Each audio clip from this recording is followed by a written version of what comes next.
Aujourd'hui, on va traiter le cours sur les espaces vectoriels. En arabe, c'est le fada'at shu'a'iyya. Généralement, tout le monde connaît que si on prend deux vecteurs au sens physique, d'accord, donc toujours un vecteur plus un vecteur me donne un vecteur. Très bien. Et l'autre opération qui me donne un vecteur, c'est un vecteur fois un scalaire. Mais par exemple, est-ce que vecteur fois vecteur me donne un vecteur? Non. Parce que l'opération fois, c'est soit le produit scalaire, soit le produit vectoriel. Donc pour cela, on va lire cette introduction qui est là. Sur les vecteurs, au sens de la géométrie élémentaire, c'est-à-dire tels qu'on les rencontre en physique élémentaire, on a pu définir deux types d'opérations qui donnent comme résultat un vecteur. Donc les opérations qu'on va les définir, c'est l'addition et la multiplication par un scalaire. Donc scalaire généralement, c'est soit c'est les réels, soit c'est les complexes, mais la plupart des exercices, c'est des réels. Donc dans ce chapitre, on va essayer de généraliser ces deux opérations, mais ce n'est pas que pour les vecteurs au sens physique, c'est dans le cas plus vaste. D'accord? Donc on va commencer par définir qu'est-ce que ça veut dire un espace vectoriel. Donc le plan de ce chapitre, on va définir qu'est-ce que ça veut dire un espace vectoriel, qu'est-ce que ça veut dire un sous-espace vectoriel, qu'est-ce que ça veut dire un sous-espace vectoriel, donc quelle est la notion de la base et quelle est la somme directe. Et on va terminer ce chapitre par la définition d'un sous-espace engendré par un ensemble. Un sous-espace engendré par un ensemble. Donc on va commencer par, premier paragraphe, la définition d'un espace vectoriel. Donc on dit que E est un espace vectoriel ou bien possède une structure d'espace vectoriel sur un corps commutatif K. Donc le corps commutatif, c'est-à-dire ici on va jouer sur les scalaires. Donc généralement on va trouver soit R soit C. Si on peut définir sur les éléments de E, c'est-à-dire les vecteurs, bon ici les vecteurs, c'est pas nécessairement les vecteurs au sens physique, c'est autre chose.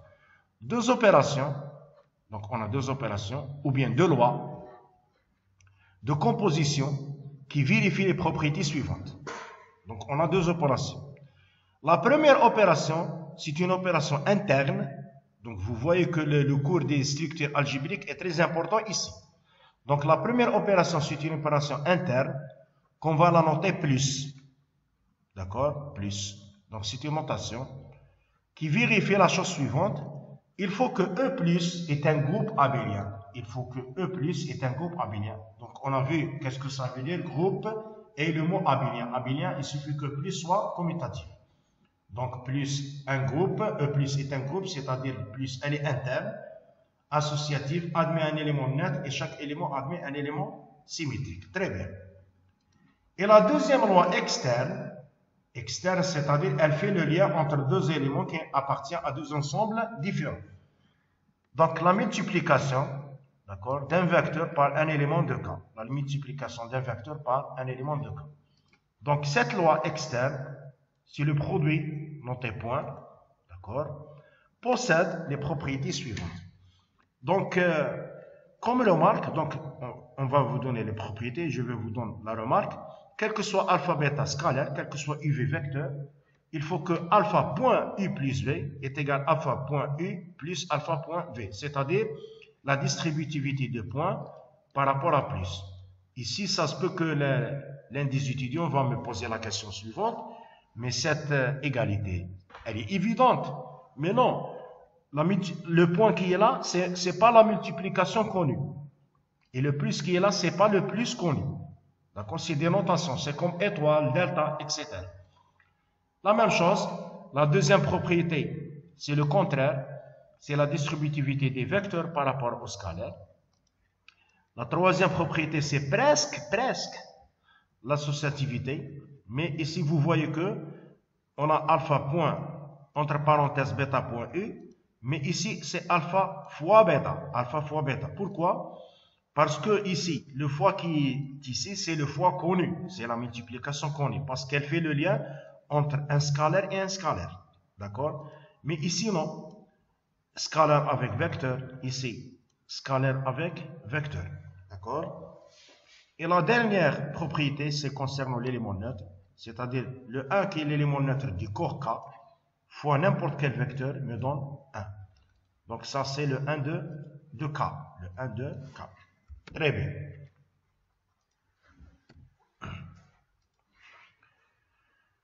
Donc, on remarque dans le passage de la propriété 3, donc ce qu'on a dit, d'accord, il y a un changement. Donc ici c'est point, mais ici c'est fois. On a expliqué ça. Très bien. Donc on va vous donner les exemples qu'on va les trouver généralement dans les exercices. Donc les ensembles suivants possèdent des structures d'espace vectoriel sur R, éventuellement sur C. C'est la même chose, les scalaires, pas de problème.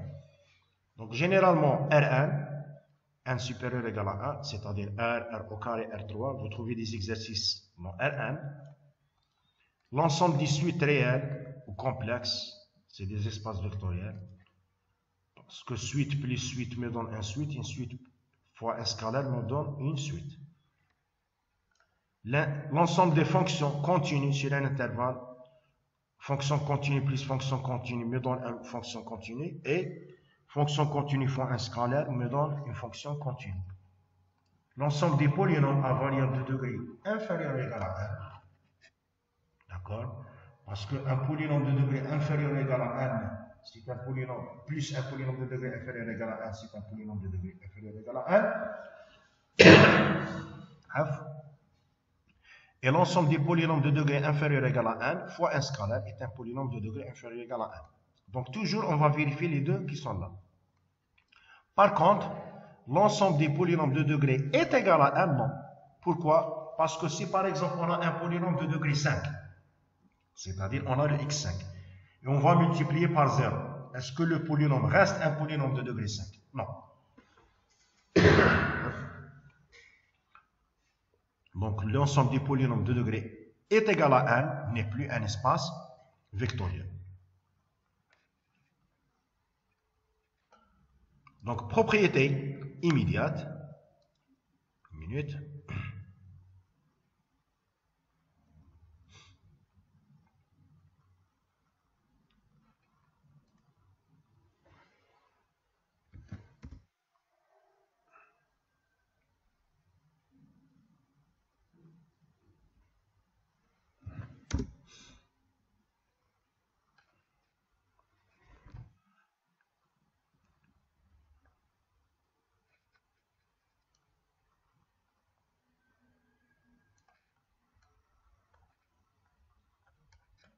Donc on va vous donner des propriétés sur les structures, sur les espaces vectoriels qui découlent de la définition d'un espace vectoriel.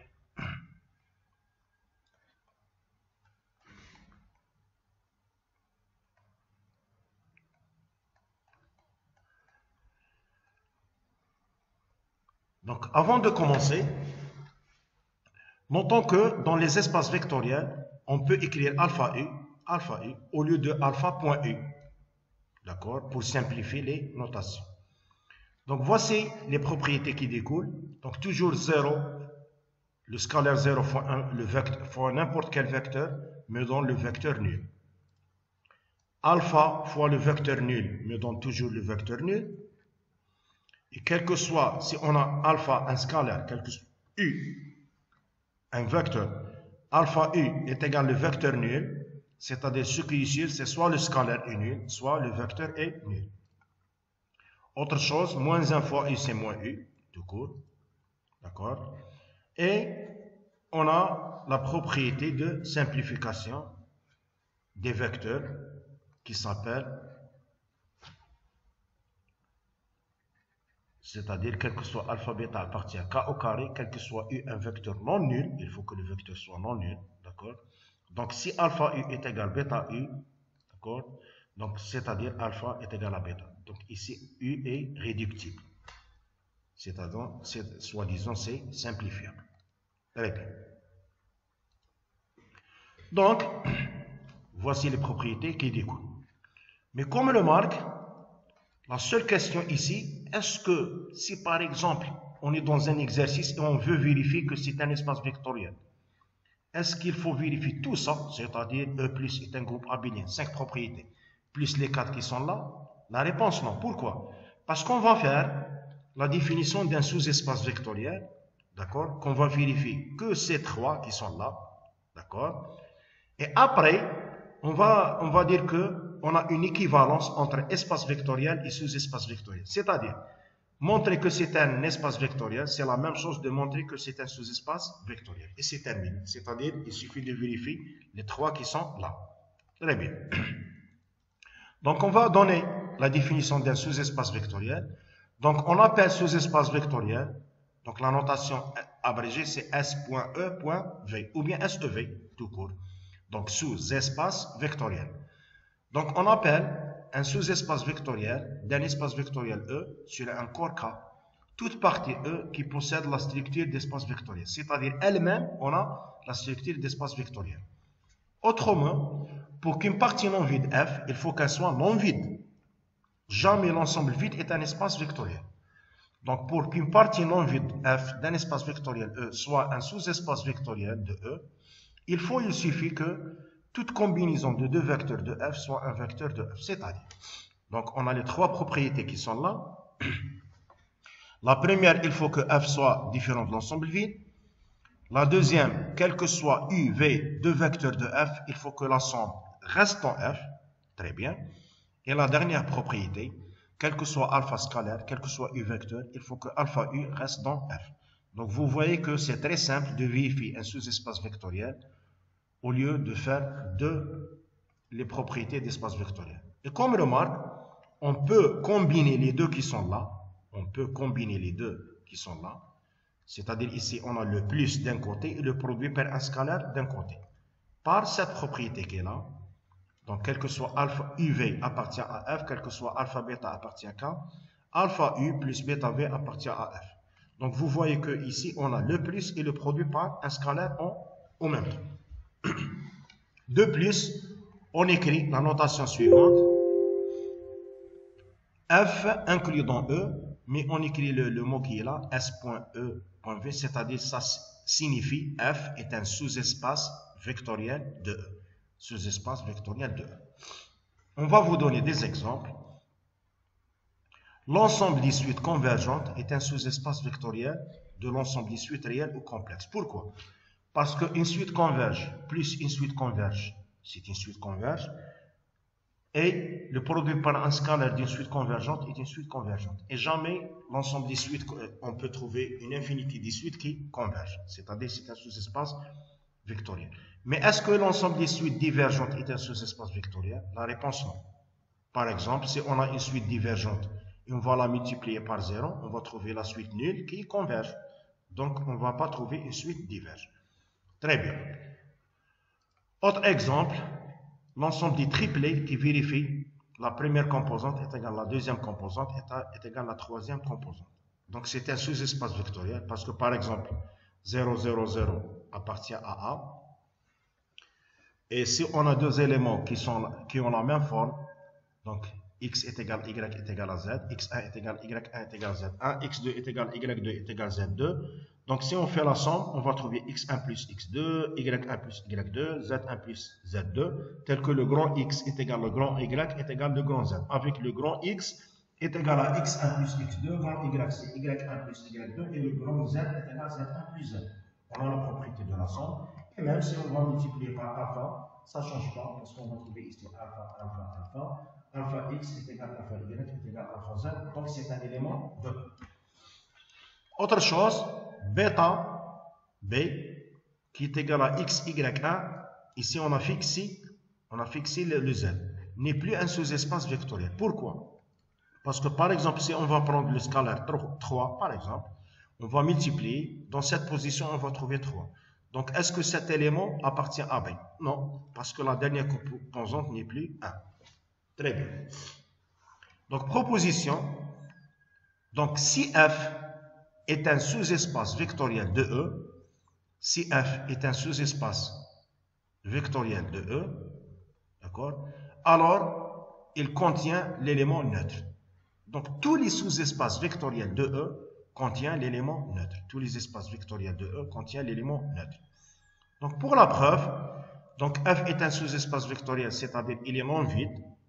Non vide, c'est-à-dire il existe au moins un vecteur. Donc si on va utiliser la troisième propriété, on va multiplier le vecteur par alpha, on va trouver 0U qui est égal à 0E appartient à F. Donc toujours, on a l'élément neutre. Très bien.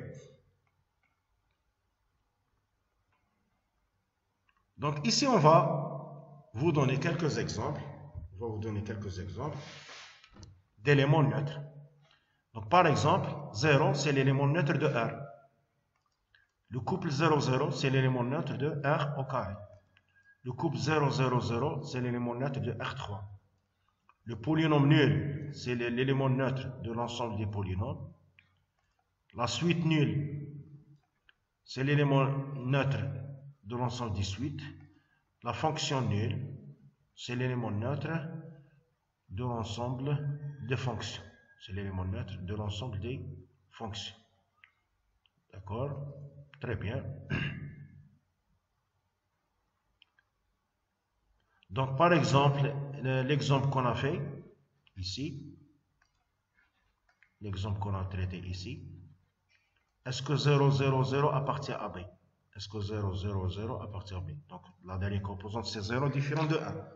Donc, puisque le B ne contient pas l'élément neutre, donc on peut répondre directement que ce n'est plus un sous-espace vectoriel. Très bien. Donc, ce qu'on a dit.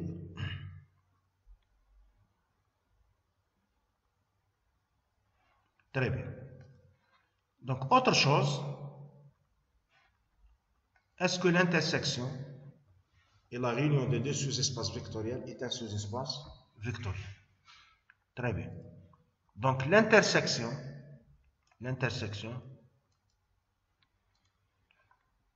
de deux sous-espaces vectoriels, fini est toujours un sous-espace vectoriel. Est un sous-espace vectoriel.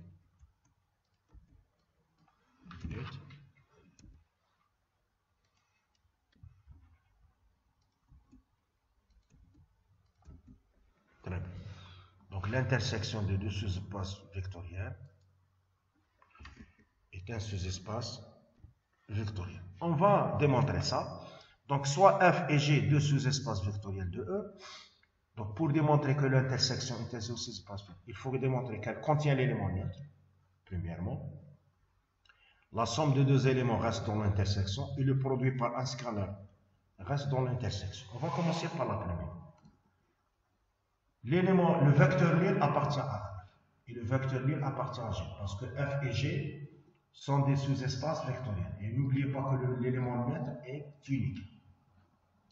Donc, 0E appartient à F, 0E appartient à G, c'est-à-dire qu'il appartient à l'intersection. Très bien. Donc, F inter G différent de l'ensemble vide. F inter G différent de l'ensemble vide. Très bien. Deuxième propriété, quel que soit UV appartient à F inter G. D'accord? UV appartient à F et UV appartient à G. Mais puisque F est un sous-espace vectoriel, donc U plus V appartient à F, et puisque G est un sous-espace vectoriel, donc U plus V appartient à G.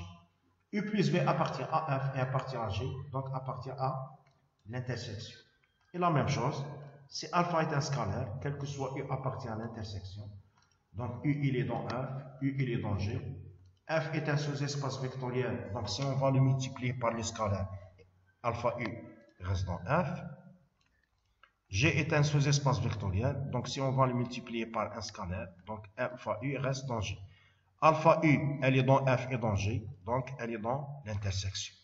Donc conclusion, l'intersection de deux sous-espaces vectoriels, est un sous-espace vectoriel. Très bien.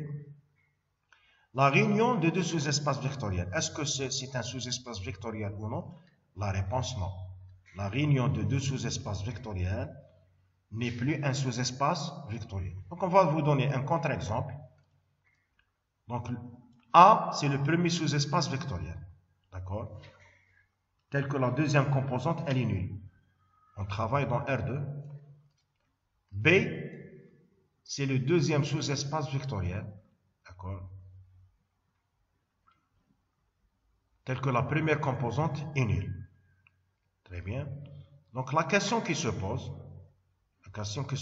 est-ce que c'est un sous-espace vectoriel ou non? Est-ce que c'est un sous-espace vectoriel ou non? Donc ça, c'est la démonstration que A est un sous-espace vectoriel parce que 0, 0 appartient à A. Quel que soit UV appartient à A. U c'est A0, V, B0. La somme c'est A plus B0, donc reste dans A. Quel que soit alpha scalaire, quel que soit U appartient à A. U est égal à 0, alpha U c'est alpha A, 0. Donc toujours la dernière composante 0, c'est-à-dire reste dans A. On a les trois propriétés d'un sous-espace vectoriel, c'est-à-dire A est un sous-espace vectoriel. De la même manière, on peut démontrer que grand B est un sous-espace vectoriel. Donc pour la réunion, remarquez que U, il est dans A. U, c'est le vecteur 1, 0. Très bien. Est-ce qu'il est dans la réunion? Oui, parce qu'il est dans A. V, c'est 0, 2. Il est dans B. Est-ce qu'il est dans la réunion? Oui, parce que B inclut dans A union B. Donc on a deux vecteurs. Le premier dans la réunion et le deuxième dans la réunion. Mais la somme, c'est 1, 2. 1, 2, est-ce qu'elle est dans A? Non plus, parce que la deuxième composante, elle est différente de 0. 1, 2, est-ce qu'elle est dans B? Non plus, parce que la première composante, elle est différente de 0. Donc, elle n'est ni dans A, ni dans B. Donc, elle n'est pas dans la réunion. Donc, vous voyez qu'on a pris deux vecteurs U et V qui sont dans la réunion et leur somme n'appartient pas à la réunion. C'est-à-dire, A union B n'est plus un sous-espace vectoriel. Très bien. Autre paragraphe, la somme des sous-espaces vectoriels. La somme des sous-espaces vectoriels, ou bien dite somme directe. Donc, avant de définir c'est quoi la somme des sous-espaces vectoriels, on va définir la somme tout court. D'accord? Des sous-espaces vectoriels. Donc, si F et G sont deux sous-espaces vectoriels de E, alors la somme de F et G est définie par. Donc, F plus G, c'est quoi? C'est l'ensemble des U appartient à E, qui s'écrit U1 plus U2, tel que U1 il est dans F et U2 il est dans G. Je répète, F plus G, c'est tous les vecteurs qui sont dans E c'est le grand espace, qui s'écrit U1 plus U2, tel que U1 appartient au premier espace et U2 appartient au deuxième espace. Exemple. On va prendre le même exemple qu'on a traité avant. Donc A c'est l'ensemble des x0, B c'est l'ensemble de 0y, d'accord? Alors, R au carré est égal à A plus B. Pourquoi? Parce que ici, par exemple, si on a un couple XY,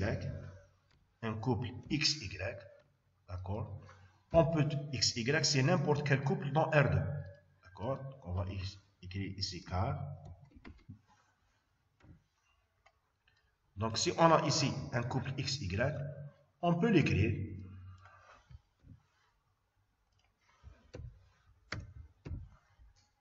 X0 plus 0Y. Donc, vous voyez que n'importe quel couple, on peut l'écrire un élément de A plus un élément de 2B. Très bien. Donc, la somme directe, on dit que la somme qui est simple, qu'on a définie dans le premier paragraphe, est directe, ou encore, on a le mot suivant, soit on dit cette phrase, la somme de F plus G est directe, ou bien on dit que F et G sont supplémentaires vis-à-vis de E. Supplémentaires vis-à-vis de E. Si la décomposition U1 plus U2 d'un élément quelconque de E, en somme de deux éléments F et G, est unique. D'accord? Et on note la chose suivante. D'accord? C'est E plus est égal à F plus avec le rang G. Donc la différence entre la somme, c'est la notation. La somme et la somme directe. La somme, on note plus, et la somme directe, on note plus avec le rang. Donc, c'est quoi cette définition? Il suffit de vérifier la chose suivante. E est égal à F plus G, c'est-à-dire E, c'est une somme directe de F avec G. C'est premièrement, c'est une somme, il faut vérifier que c'est une somme. Et en plus de ça, il faut que l'intersection entre les deux espaces, c'est que l'élément neutre. C'est que l'élément neutre. Donc, vous voyez que à peu près, à peu près, cette définition, c'est comme la définition de deux ensembles complémentaires. Complémentaire, ici on a intersection et ici c'est l'ensemble vide. D'accord? Mais ici, ce n'est pas l'ensemble vide. Pourquoi? Parce que déjà F est un sous-espace vectoriel et contient l'élément neutre. G, c'est un sous-espace vectoriel et contient l'élément neutre. Donc au moins dans l'intersection, on a l'élément neutre. Donc si on n'a que l'élément neutre, la somme elle est directe. Donc la somme plus cette condition, c'est-à-dire la somme elle est directe. Comme remarque, pour vérifier l'égalité qui est là, il faut vérifier les deux sens de l'inclusion. C'est-à-dire on va démontrer que E inclus dans F plus G et le F plus G inclus dans E. Très bien. Donc on va vous donner un exemple. Dans R3, les deux espaces, sous-espaces vectoriels F et G, voici le F, X est égal à Y est égal à Z, d'accord? Voici le G, la troisième composante elle est nulle, et le X, Y est quelconque, sont supplémentaires. Donc on va démontrer la première. Donc on va démontrer que R3 est égal à F plus G. R3 est égal à F plus G. Donc on va commencer par un sens qui est évident. F elle est inclus dans R3 parce qu'on manipule des triplés. F inclus dans R3, G inclus dans R3, donc F plus G est évident qu'elle est inclue dans R3 parce que triplé plus triplé me donne un triplé. Très bien.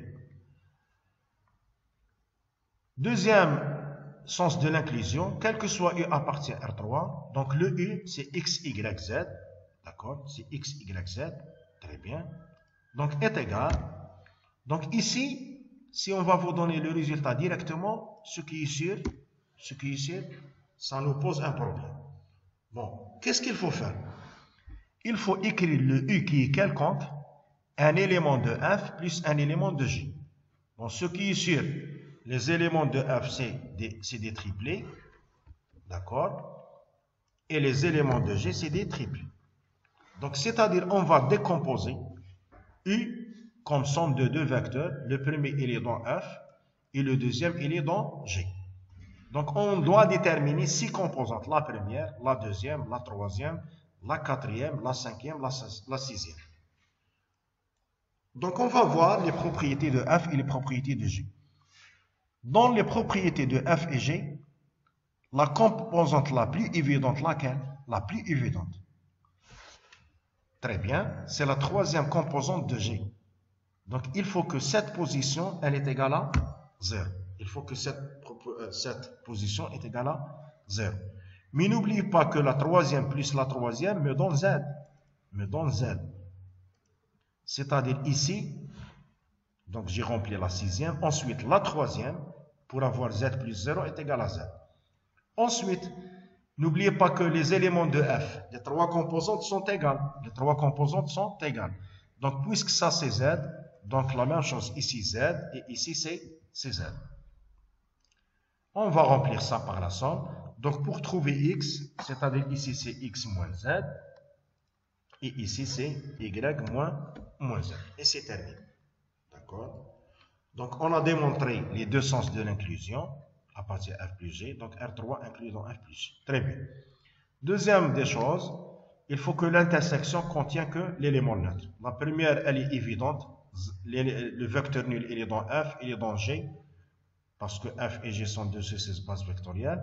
Donc, il est dans l'intersection. Donc, on a le premier sens de l'inclusion. Tous les exercices, on écrit comme ça. Le premier sens de l'inclusion dans la deuxième propriété. Deuxième sens, si U, il est dans l'intersection, donc U, il est dans F, il est dans G. Donc, il est dans F, donc on va l'écrire X, X, X.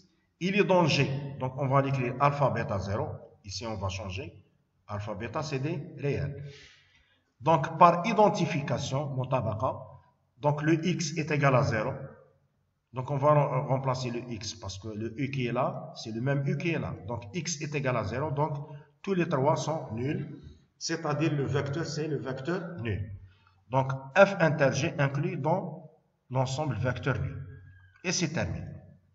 Donc, vous avez des exercices dans le TD. Donc, Vous allez comprendre ça. C'est très simple de vérifier que la somme est directe. Très bien. Un autre paragraphe, la base d'une famille de vecteurs d'un espace vectoriel. La base d'une famille de vecteurs d'un espace vectoriel. Très bien. Donc la première définition, qu'est-ce que signifie la dépendance ou bien famille liée? La dépendance ou bien famille liée. Donc si par exemple, ce nous demande de démontrer ou bien nous dit qu'on a deux vecteurs U et V qui sont parallèles, d'accord? C'est-à-dire le vecteur U s'écrit une constante fois V, d'accord? Vecteur U s'écrit une constante fois V. Très bien. Ça c'est la définition de deux vecteurs qui sont parallèles. Très bien. Donc, si on va mettre alpha, puisqu'elle est bien sûr la constante, soit différente de 0. Donc, on peut la mettre alpha 1 ou bien alpha 2 sur alpha 1 fois V.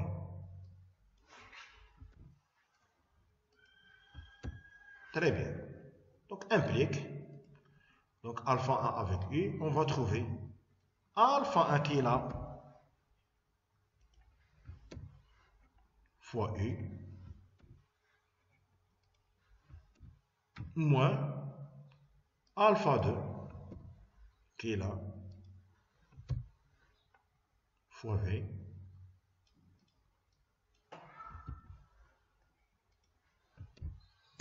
est égal le vecteur nul, est égal le vecteur nul. Très bien. Donc, deux vecteurs qui sont parallèles vérifient l'égalité qui est là.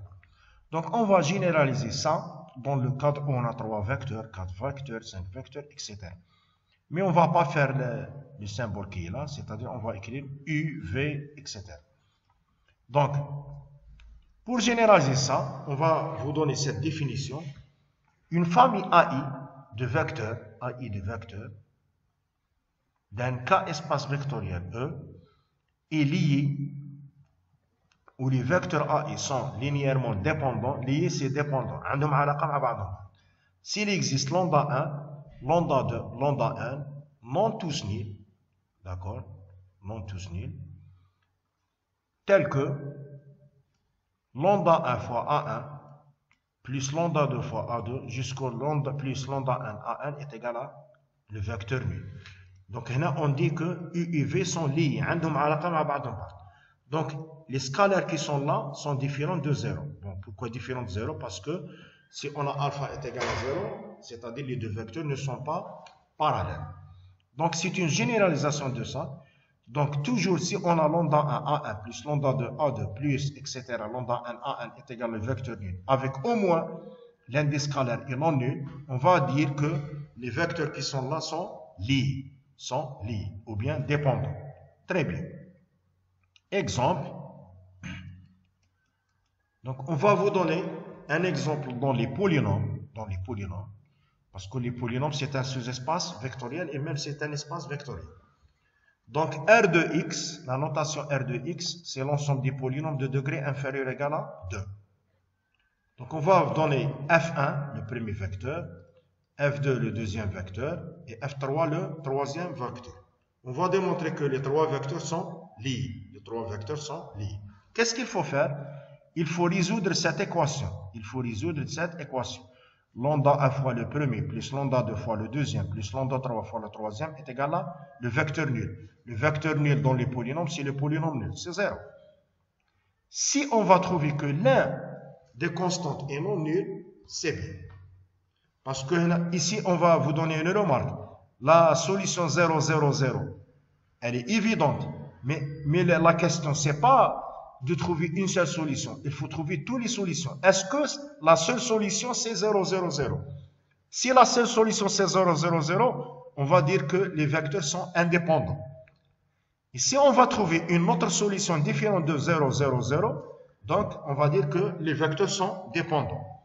Donc, pourquoi j'ai dit 3? Parce qu'il faut trouver lambda 1, lambda 2 et lambda 3. Très bien. Donc, on va résoudre cette équation, remplaçant le F1, le F2, le F3. Donc, on va trouver ça, plus ça, est égal à 0. Donc, un polynôme de degré 2 est égal à 0, quel que soit x, c'est-à-dire les coefficients sont nuls. Les coefficients sont nuls. C'est-à-dire lambda 1 plus lambda 2 plus lambda 3 est égal à 0. Et lambda 1 moins lambda 2 est égal à 0. Donc, à partir de la deuxième équation qui est là, c'est-à-dire lambda 1 est égal à lambda 2, on va le remplacer ici. D'accord? Et on va trouver que lambda 3, donc si on va remplacer lambda 1 place avec lambda 2, on va trouver que lambda 3 est égal à, une minute, moins 2 lambda 3. On va trouver que lambda 3, une minute, on va trouver que lambda 3 est égal à moins 2 lambda 1, c'est-à-dire lambda 1 est égal à moins 1,5 lambda 3. C'est juste. Donc, vous voyez que 0, 0, 0 est une solution. Mais est-ce que c'est la seule? Combien de solutions existent ici? Une infinité de solutions. Parmi les solutions non vides, par exemple, 1, 1, moins 1,5, etc., etc. Donc, ce qui donne une infinité de solutions avec lambda 3 réel arbitraire, par exemple, 1, 1, moins 2. D'accord? Ce qui affirme que les vecteurs F1, F2, F3 sont linéairement dépendants, liés. D'accord? Donc, si on a trouvé la seule solution 0, 0, 0, on va dire indépendant. Si on a trouvé une seule solution différente de 0, c'est-à-dire on va dire que les vecteurs sont linéairement dépendants. Le contraire, l'indépendance ou bien famille libre. Famille libre. Donc, pour expliquer ça, je vais vous donner la chose suivante. 0 fois le premier vecteur, U1, plus 0 fois le deuxième vecteur, U2, plus, etc. 0 fois le dernier vecteur, UN. Donc, toujours, ça est égal à 0. Donc, est-ce qu'on a une condition sur U1, U2 pour que l'égalité est vérifiée? Non. N'importe quel U1, n'importe quel U2, etc. jusqu'au UN, cette égalité, elle est vérifiée. C'est-à-dire, les vecteurs qui sont là sont libres. Les vecteurs qui sont là sont libres. D'accord? Ou bien, on dit que les vecteurs sont indépendants. Mais quand je d'accord? Parce que l'égalité, elle est toujours vérifiée. Donc, toujours, si on va résoudre l'équation qui est là, lambda 1, A1 plus lambda 2, A2 plus etc. lambda 1, A1 est égal à 0. On va trouver que la seule solution, c'est les lambda, ils sont nuls. Donc, on va dire que les vecteurs sont libres ou bien indépendants. Donc, exemple, dans R3, les vecteurs U1, 0, 1, 3, U2, 2, 1, moins 1, U3, 2, 0, 1 sont libres. Pourquoi? Parce que lambda 1, U1 plus lambda 2, U2 plus lambda 3 est égal au vecteur nul qui est 0, 0, 0, va me donner le système d'équations qui est là. 2 lambda 2 plus 2 lambda 3 est égal à 0. Lambda 1, c'est-à-dire ici, on a multiplié et faire la somme qui est ici. Donc, par identification avec 0, 0, 0, on va trouver lambda 1 est égal à 0 et 3 lambda 1 moins lambda 2 plus lambda 3 est égal à 0. À partir de ça, on va trouver que lambda 2 est égal à lambda 3 est égal à moins lambda 1 est égal lambda 2 est égal à lambda 3 est égal à moins lambda 3. D'accord? Parce que lambda 1 est nul. Donc, si lambda 2 est égal une fois une valeur, une fois l'opposé de cette valeur, c'est-à-dire les trois sont nuls. Donc, on a trouvé les trois nuls, la seule solution, c'est-à-dire la famille, elle est libre. La famille, elle est libre. Très bien. Famille génératrice ou bien système générateur, d'accord? Ou bien vecteur engendre un espace. Engendre ou bien génératrice, en arabe, c'est mouwalida. D'accord? Donc, une famille de vecteurs A1, A2 jusqu'au A1 d'un cas espace vectoriel est dite génératrice de E ou bien engendre E. Si chaque élément de E, on peut l'écrire en fonction de ces vecteurs. D'accord? Chaque élément de E, on peut l'écrire en fonction de ces vecteurs. C'est-à-dire, on va dire que chaque élément U de E est une combinaison linéaire en fonction de ces vecteurs. C'est-à-dire, voici la définition, quel que soit U appartient à E, on peut trouver des scalaires tels que le U s'écrit en fonction de ces vecteurs A1, A2 jusqu'au A1. Comme remarque, la définition de génératrice n'a pas un lien avec la définition de la dépendance ou bien l'indépendance. Les lambda I qui sont là sont complètement différents des lambda I qui sont dans indépendance ou bien la dépendance.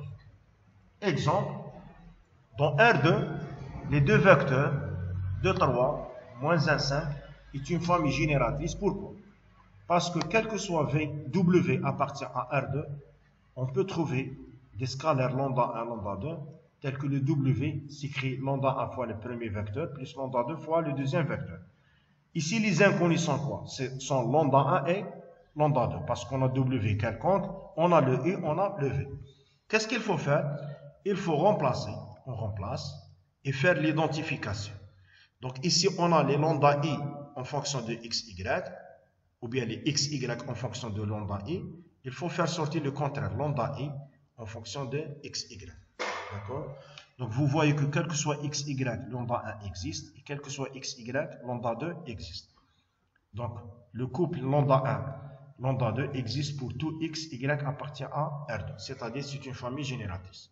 Comme remarque, par exemple, la question qui se pose, quelle est la définition la plus simple à vérifier? Est-ce que la définition la plus simple, c'est génératrice ou bien linéairement dépendant ou bien dépendant? La réponse, c'est la première. Donc, à partir des exercices, après, on va faire qu'une seule chose, c'est-à-dire soit dépendant ou bien indépendant, soit génératrice. On va dire ça après la définition de la base et leur dimension. Donc, une famille de vecteurs A1, A2, A1 d'un cas espace vectoriel est une base de E si elle est à la fois libre, c'est-à-dire indépendante et génératrice. Donc, libre plus génératrice me donne la définition d'une base. Très bien. Donc, par exemple, dans R3, les vecteurs U2, 3, 0, 1, moins 1, 1, moins 1, 3, 5 forment une base. On peut vérifier ça facilement. Comme remarque, il existe un mot qui s'appelle la base canonique. La base canonique, c'est soi-disant la première base qu'on ait dans l'espace. La première base, ou bien la base usuelle, canonique, qui est connue dans l'espace. Par exemple, dans un repère R2, orthonormé, d'accord, la base la plus connue, c'est IJ. IJ, c'est quoi? C'est le vecteur 1, 0 et 0, 1. R3, 1, 0, 0, 0, 1, 0 et 0, 0, 1. Et dans les polynômes, la base connue, c'est 1, x au carré, etc. jusqu'au xn. C'est l'ensemble des polynômes de degré inférieur ou égal à n. Si on veut les polynômes de degré inférieur ou égal à 2, on va arrêter ici. D'accord? Très bien. Autre définition, la dimension d'un espace vectoriel. Eh bien, la dimension finie, n, d'un espace vectoriel est le nombre maximum de vecteurs qui peut refermer un système libre extrait de E. C'est-à-dire, j'ai des vecteurs qui engendrent E. Le nombre maximal extrait de ces vecteurs qui sont libres, c'est la dimension de l'espace. Autrement dit, la dimension d'un espace vectoriel est le nombre de vecteurs qui forment la base. C'est-à-dire, par exemple, ici, combien de vecteurs on a? On a 2 vecteurs. Donc, la dimension de R2, c'est 2. Ici, combien de vecteurs on a? On a 3 vecteurs. Donc, la dimension de R3, c'est 3. Ici, combien de vecteurs on a? De x à xn, c'est n. Et le premier, c'est n plus 1. C'est-à-dire, la dimension de Rnx, c'est n plus 1. Très bien.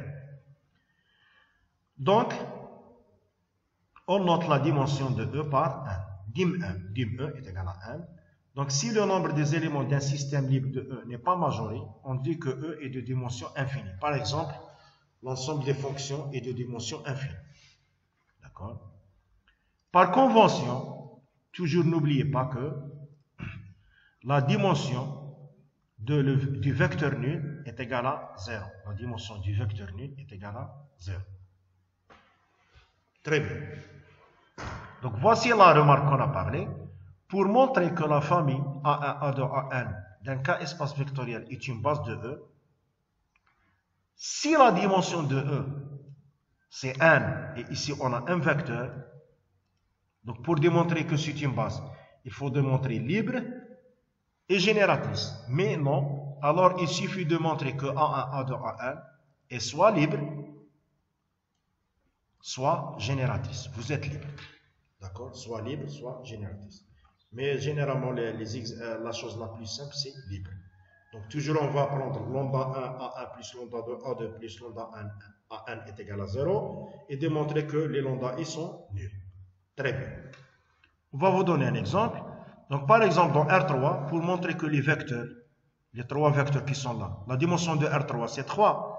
Donc pour démontrer que c'est une base, il suffit de démontrer que les trois vecteurs sont libres. Donc on va résoudre l'équation lambda 1 u plus lambda 2 v plus lambda 3 w, d'accord, est égal le vecteur nul. Donc après un simple calcul, on va trouver que tous les scalaires sont nuls. Tous les scalaires sont nuls. Donc c'est-à-dire la famille elle est libre. Donc libre, donc c'est une base. Pourquoi? Car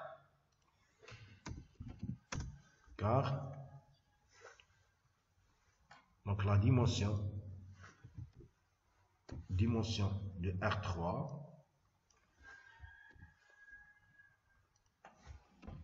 est égale à 3. Et ici, on a 3 vecteurs. C'est-à-dire, il suffit de vérifier l'un des deux propriétés, libre ou bien génératrice. Un autre exemple. Les ensembles suivants sont-ils des bases? Donc, est-ce que A qui contient 3 vecteurs dans R2, est-ce que c'est une base? La réponse directement. Pourquoi?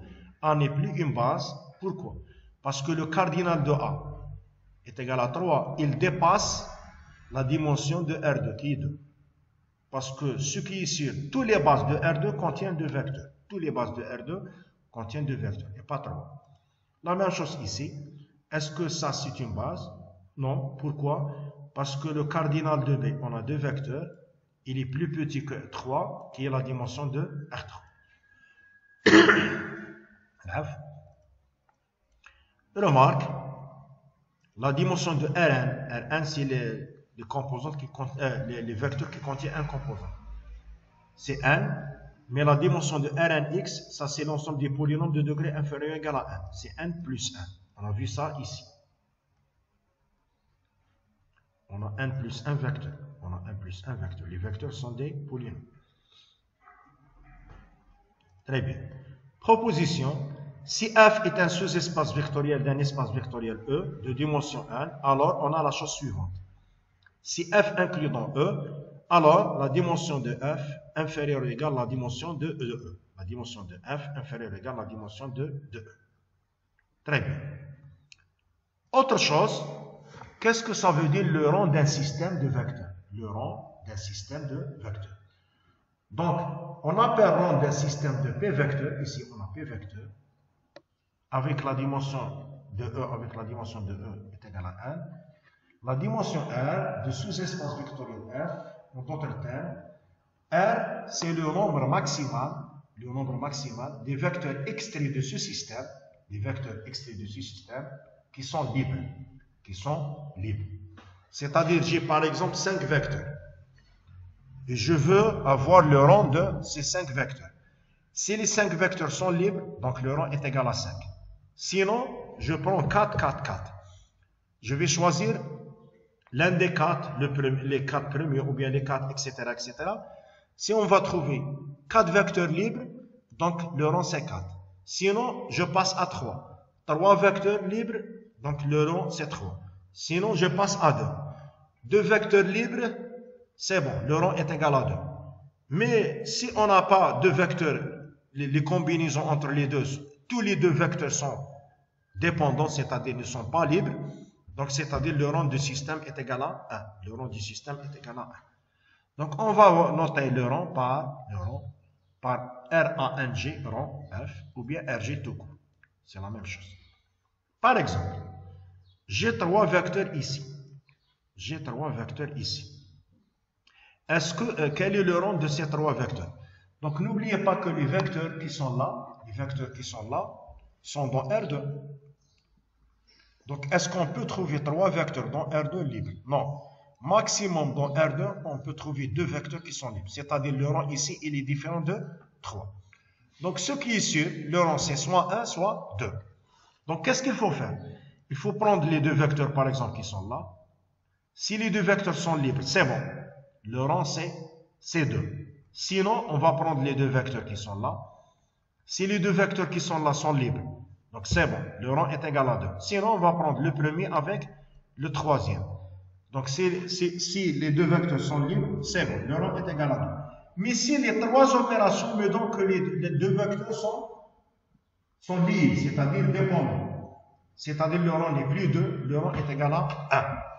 Mais ici, dès qu'on va essayer lambda 1 U1 plus lambda 2 U2 est égal à 0, 0, après un simple calcul, on va trouver que lambda 1 est égal à lambda 2 est égal à 0. C'est-à-dire qu'on a trouvé 2 vecteurs libres, c'est-à-dire le rang de ce système est égal à 2. Très bien. Quel est le lien entre la dimension et la somme directe? La dimension et la somme directe. Donc, dans les espaces de dimension finie, on a la formule suivante. La dimension de f plus g, c'est la dimension de f plus la dimension de g moins la dimension de l'intersection. Donc, par exemple, si f inter g est égal à l'élément neutre, c'est-à-dire qu'on est dans le cadre de la somme directe, donc la dimension de f plus g, somme directe, est égale à la dimension de f plus la dimension de g. Pourquoi? Parce que ça, c'est le vecteur nul, et par convention, la dimension du vecteur nul est égale à 0. Enfin, pour montrer que les sous-espaces vectoriels de dimension finie, on a une autre définition, sont supplémentaires. Donc, vous voyez que la deuxième, on n'a pas changé la deuxième, mais on peut démontrer ça. Au lieu de démontrer que E est égal à F plus G, on peut démontrer que la dimension de E est égale à la dimension de F plus la dimension de G. Et c'est terminé. Exemple, vous voyez que cette définition, elle est très simple. Donc, par exemple, dans R3, on va prendre le même exemple qu'on a fait. F, c'est x, y, z, tel que x est égal à y est égal à z. D'accord? Et le g, c'est x, y, 0, c'est-à-dire la troisième composante, elle est nulle. Donc, commençons par f. Quel que soit u appartient à f, u est égal à x, x est égal à x fois le vecteur 1, 1, 1. C'est-à-dire ce vecteur engendre f. Donc, ici, on peut écrire 1, 1, 1, 1 engendre f. Donc, implique le vecteur u qui est égal à 1, 1, 1, 1. Donc, engendre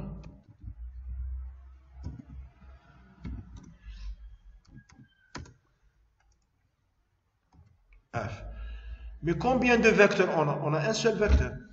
Alpha u est égal à 0, c'est-à-dire alpha est égal à 0. Si on a un seul vecteur, s'il engendre espace, donc c'est une base. Donc, un seul vecteur est une base de f. C'est-à-dire combien de vecteurs on a? On a un seul. La dimension de f est égale à 1. Très bien. Passons à g. Quel que soit v appartient à g, v c'est x, y, 0. Donc c'est x, 1, 0, 0 plus y, 0, 1, 0. Donc combien de vecteurs on a ici? 2. Donc les deux vecteurs engendrent g. Parce que n'importe quel élément de g, on peut l'écrire en fonction de ces deux vecteurs. Très bien. Ici, on a deux vecteurs. Il faut démontrer que les deux vecteurs sont libres. Alpha fois le premier plus bêta fois le deuxième est égal à 0. Implique alpha est égal à bêta est égal à 0. C'est trivial ça. Donc, c'est-à-dire c'est une famille libre. Engendre est libre, donc c'est une base. Combien de vecteurs? La dimension de G est égale à 2. Donc, la dimension de F, c'est 1. La dimension de G, c'est 2. Donc, la somme de ces deux, 1 plus 2 est égale à 3, est égale à la dimension de l'espace, c'est R3. C'est-à-dire, ça, il est vérifié. Donc, finalement, la somme, elle est directe. Dans l'intersection, on a fait ça dans le premier exemple. Très bien. Donc, la somme est directe. Donc, la somme est directe. Soit on va dire la somme I directe, entre parenthèses, l'espace F et l'espace G sont quoi? Sont supplémentaires. Très bien. Sont supplémentaires.